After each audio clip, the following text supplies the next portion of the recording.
Fala pessoal, tudo tranquilo? Sejam muito bem-vindos. Hoje vou falar de um assunto que é bem interessante para quem quer aprender a comprar um carro. Mas eu falo aprender no sentido de entender o carro que você está comprando, entender se você está psicologicamente preparado para comprar determinado tipo de carro. Vou colocar aqui três situações, tá? Você comprando um carro seminovo, de até 5, 7 anos de uso, você comprando um carro importado premium, que exige uma atenção maior, e você comprando um carro antigo, um carro de coleção de 30, 35, 40 anos ou mais. Tá? Então, eu vou colocar para vocês aqui que para cada tipo de compra existe uma linha de raciocínio diferente. Por que eu vou falar isso para vocês? Tenho visto aí no mercado muita gente orientando vocês, às vezes, para comprar um determinado carro, e vocês abraçam aquilo como se fosse uma realidade absoluta, sendo que é legal ser razoável e ser inteligente para cada tipo de contexto de compra de veículo. Por que eu falo isso? Você comprar um carro seminovo de marca popular é uma coisa, você comprar um carro premium importado mais complexo é outra, e você comprar um carro antigo, colecionável, é outra totalmente diferente. Vejo hoje uma enxurrada de novos profissionais que estão entrando na área de consultoria automotiva, assim como nós fazemos aqui, que eles estão um pouco perdidos e atrapalhados nesse sentido aí. E eu acredito que eles, como profissionais, já sofrem com isso. Imagina você que faz isso só de vez em quando, ou só quando vai trocar de carro, ou se você é o cara que sempre teve carro novo e hoje resolveu realizar seu sonho, comprar um carro antigo, ou você é o cara que sempre teve carro antigo e agora está tendo a primeira oportunidade de comprar um carro novo, ou você que vai comprar um carro premium pela primeira vez. Então, para cada tipo de carro existe uma linha de raciocínio. Para vocês não baterem cabeça, não perderem tempo, não perderem negócio também. E eu acho essas dicas super importantes. Inclusive, isso aí foi tema de um treinamento que eu ministrei no ano passado, uma turma que a gente fez para o Brasil inteiro, vieram até nós. Nós fizemos um treinamento dentro de oficina, inclusive o nome do treinamento foi Dia de Oficina, onde tinham 3 carros com essas 3 características que eu falei, sendo avaliados por mim e pelos alunos ali presentes. Então, para cada tipo de carro foi feita uma avaliação pré-compra direcionada. Então vamos lá, vamos começar. Se você está comprando um carro seminovo, um carro de marca popular, de até 5 anos, 7 anos de uso, você vai se preocupar com o quê? Com a integridade do carro. Por quê? Porque eu quero usar para revender ele depois. Então você vai lá ver se o carro teve batida. Se você não tem conhecimento, você vai lá, pede para fazer um laudo cautelar, para ver como é que está a estrutura do carro, tanto parte dianteira quanto traseira, é, quanto documentação. Lógico, observar também estado de conservação geral, se ele está bem precificado ali. Nesse caso aqui, os parâmetros de mercado, né, um deles é a tabela FIPE, ele é bastante utilizado. Não que ele seja a regra, mas ele é mais levado em conta. Então, assim, você tem que ter uma flexibilidade dentro disso aí para entender o que você está comprando. Certo? Então, é um carro que você vai lá, vai fazer o laudo cautelar, ou seja, aquele padrãozinho de mercado que todo mundo faz e fala quando vai negociar efetivamente um carro. Ah, vai lá, vou fazer o laudo cautelar, ver se a documentação está ok, ver se o valor de mercado está batendo com todos que estão anunciados na internet. Enfim, isso aí, legal, é o padrão para compra de um carro seminovo, de marca comum, que você pretende usar no dia a dia, um carro mais normal que a gente vê pela rua. Beleza, esse aí é o padrão, esse é o raciocínio mesmo da compra de um veículo. Ponto. Agora nós vamos falar de um carro importado premium, tá? Que aqui o parâmetro ele já modifica um pouquinho. Você aqui precisa, além de ter toda essa atenção em relação à documentação, parte estrutural, existe também o quesito da parte mecânica. Então, é uma parte mecânica mais complexa, que se, dependendo do caso, você pode comprar um carro ali somente baseado em valor de mercado, tabela, anúncio que você viu na internet, e você se ferrar depois numa manutenção absurda, corretiva de 20, 25, 30 mil reais. Então, o que é legal? Quando você vai comprar um carro premium, seu primeiro carro premium, você tem que ver toda essa questão de mercado, precificação, estado de conservação e analisar também a parte mecânica, né? Além, claro, da parte documental. Então, a parte mecânica você não sabe analisar, você quer ir lá dar uma olhadinha só na loja, achar que o carro está bonito e já fechar negócio, você pode se dar muito mal com isso. Então, se você não tem conhecimento, contrate alguém que tenha para fazer uma avaliação pré-compra. Por isso, eu digo, né, a avaliação pré-compra, ela é um item muito solicitado nessa categoria de veículo. Veículo de valor agregado, veículo de concepção mecânica eletrônica mais específica, ele é necessário que seja feita uma avaliação pré-compra mais detalhada, além, claro, de toda a análise documental e um laudo cautelar normal, certo? Então, aqui a gente já percebe que existe um outro raciocínio, tá? Um outro raciocínio, por quê? Se você não seguir essa linha de raciocínio, você vai se dar muito mal lá na frente, porque você vai pegar um carro só baseado em poucas coisas ali de mercado e tabela,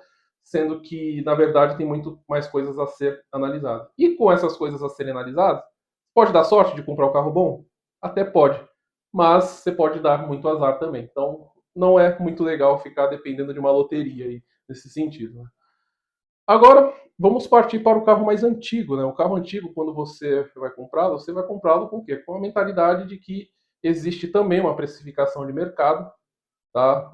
Vamos supor aqui, há algum tempo atrás, um Gol GTI quadrado, reformado, restaurado de uma forma boa, com extrema qualidade, valia mais de 100 mil reais, tá? Como tinha Gol GTI anunciado por 25, 30 mil reais. Ou seja, existem diferenças técnicas em relação a esses dois carros. Imagine, dois modelos iguais, Gol GTI, ano 1989, azul, com rodas originais, só que um tá todo cheio de coisa para fazer, todo corroído, tá com ferrugem por baixo, tá com a estrutura danificada, já foi batido, e o outro não. O outro ele foi extremamente reformado, tá dentro de um padrão de qualidade ali, considerando o mercado diferente do outro. Então, aí a gente analisa que tem o quê? Duas linhas a serem seguidas nesse mesmo cenário de compra de carro antigo. Ou seja, você não pode ser a ferro e fogo, você nunca deve olhar uma tabela FIP de um carro desses, tá? Porque não existe. Você vai olhar o quê? Valor de mercado, analisar quanto que a galera está pagando nesses carros diante do estado de conservação que você já validou do veículo que você está querendo comprar. Você está entendendo como é diferente uma situação da outra? Então você não pode, com o raciocínio de carro antigo, comprar um carro novo. E nem com o raciocínio de carro novo, comprar um carro antigo. Então, a questão de precificação ela tem que ser analisada conforme o contexto, a época, conforme o estado de conservação, quem que mexeu naquele carro, se foi feita uma pintura, uma restauração de qualidade, com soldas de qualidade, com peças originais, ou se foi feito tudo nas coxas com massa de qualquer jeito para dar um tapa para vender e o outro dono que se vire depois. Então, tudo isso tem que ser precificado. Se você também não tem conhecimento para isso, você deve contratar alguém que tenha esse conhecimento para fazer uma avaliação para você e validar se o valor que você está pagando naquele veículo é condizente com o estado de conservação e com a qualidade dos serviços que já foram executados nele.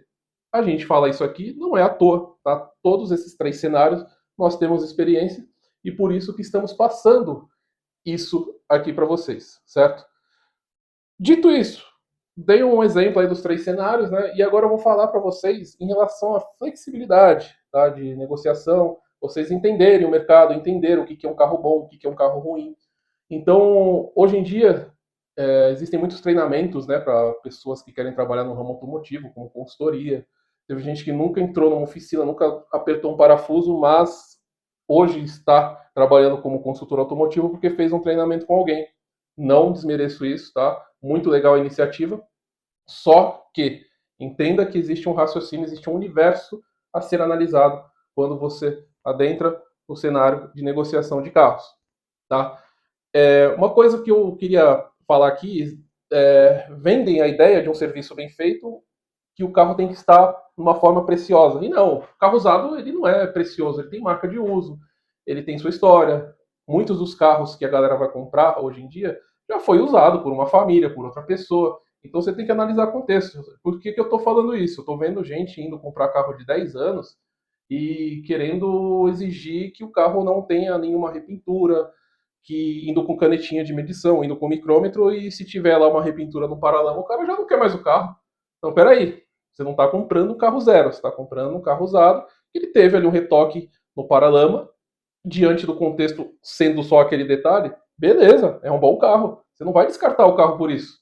Você vai, enfim, talvez até tente negociar, mas não, mesmo assim, não é um argumento muito forte, tá? Vamos supor aqui, eu vou dar exemplo para vocês, que a gente vê muito, tá? BMW 320i, Mercedes-Benz C180, ano 2014, 2015. O pessoal vem com essa ideia, né? Ah, estou comprando meu primeiro carro premium, então eu quero tudo maravilhoso, tudo impecável. Só que saiba que esses carros premiums que você está comprando agora, e para você é uma realização de sonho, e eu acho isso maravilhoso, para outras pessoas eram carros de uso normal do dia a dia. Então, assim, ele vai ter marca, ele vai ter algum item de desgaste, ele pode ter uma repintura. Claro, eu não estou falando aqui para você abraçar qualquer lixo, tá? Estou falando para você ter uma régua de qualidade, o que, que é bom e o que, que é ruim. Um carro ruim é um carro que foi batido, todo amassado, está todo torto, voltaram ele de qualquer jeito, não está no padrão legal, não está te entregando segurança. Agora, um carro que ele é extremamente bem cuidado, que tem todas as revisões em dias, todas as peças são de qualidade. Você vê que o proprietário tinha cuidado, mas teve um retoque no paralama, não é. O retoque no paralama não é um item que faça você descartar um veículo. Tá? Então, estou deixando isso bem claro para vocês. Existem carros ruins, existem carros usados que são muito bons, mas têm suas marcas de utilização. Isso é a coisa mais normal do mundo. Então, eu estou vendo aí muito consultor com preciosismo indo ver carro de 10 anos e não quer encontrar marquinha de uso, não quer encontrar arranhadinho de unha na saboneteira das portas, não quer encontrar um retoquezinho no paralama, no para-choque. Peraí, você está querendo o quê? Se você quer um carro zero, você tem que ir na concessionária. E mesmo na concessionária, você corre o risco de ter um carro repintado, como já conhecemos alguns casos aqui, certo?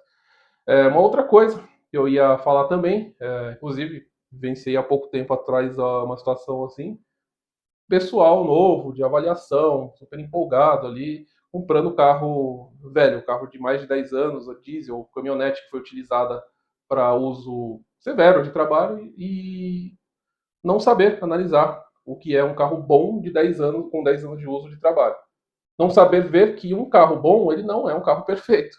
Né? É um carro que vai ter marca de uso, ele vai ter alguns itens de desgaste, ele vai ter precificação correta, vai estar abaixo do valor do que um carro que é realmente imaculado. E mesmo assim, os caras vêm querendo preciosismo aonde não existe. Então, estou falando isso para vocês porque isso tem aumentado de uma forma absurda no mercado.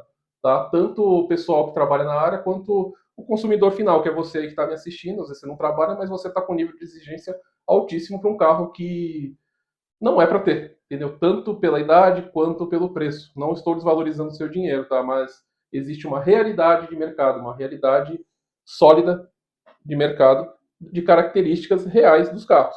Então não dá para fugir disso. Então, se você foge disso, você está querendo sair da realidade. Então, seja razoável nas suas avaliações, tá? Você vai buscar um carro usado, saiba que ele vai ter marca de uso. Você vai buscar um carro antigo, saiba que ele vai ter sua história. Às vezes ele já bateu, a frente foi arrumada, ele já foi todo inteiro repintado. Tem algumas peças que não são originais. Então são coisas a serem relevadas e avaliadas para ver se o que você está pagando é condizente com o que está sendo vendido.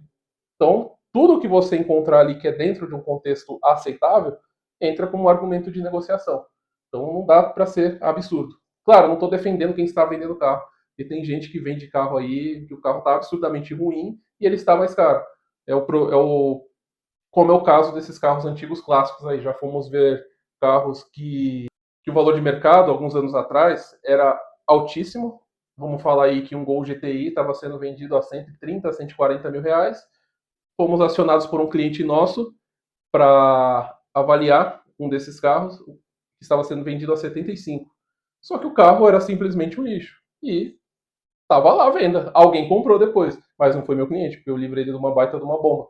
Porque o carro era todo ruim, o carro era soldado no meio, o carro tinha corrosão, o carro estava torto, o carro tinha ferrugem em todos os cantos coberto por tinta. Então, assim, era um carro. Aquele carro era para ser comprado por alguém? Sim, mas não naquele preço, talvez, entendeu? E o que foi vendido para o meu cliente é que era um carro imaculado de coleção. Na verdade, a gente foi lá avaliar e não era. Entendeu? Então, tem diferenças. Aí tem que saber avaliar, saber onde você está se metendo, saber se realmente aquele cenário é para você. Vejo também muita gente que tem carro novo. Há 10 anos que eu só compro carro zero em concessionária e hoje eu estou querendo entrar no universo premium, comprando uma BMW, uma Mercedes de 10, 15 anos de uso. Meu amigo, o cenário é diferente, tá? O cenário não é igual. Você, com o seu carro novo, você ia na concessionária e tinha as manutenções preventivas ali acontecendo tranquilo. Com Uma Mercedes, uma BMW, um Audi de 10, 15 anos de uso, a situação é diferente. O último lugar que você pensa aí é em uma concessionária. Por quê? Porque vai ser tudo absurdamente caro. E você vai xingar quem não te orientou e quem não te avisou que isso poderia acontecer. Então, o que você vai fazer? O raciocínio de quem está comprando um carro premium usado com certa idade é, quando precisar, levar em oficinas especializadas fora de concessionária. E essas oficinas especializadas, elas têm os seus meios de conseguirem peças originais, peças de primeira linha e deixarem a convivência com um carro importado com certa idade tranquila para você. Entendeu como existem diferenças? Então é isso que eu quero que vocês entendam. Eu dei uma exemplificada aqui em vários aspectos, tá? Então eu espero que vocês gostem desse vídeo, que fique esclarecedor. E se vocês gostaram, compartilhe aí, deixa o like e deixa seu comentário também. E um grande abraço e até a próxima.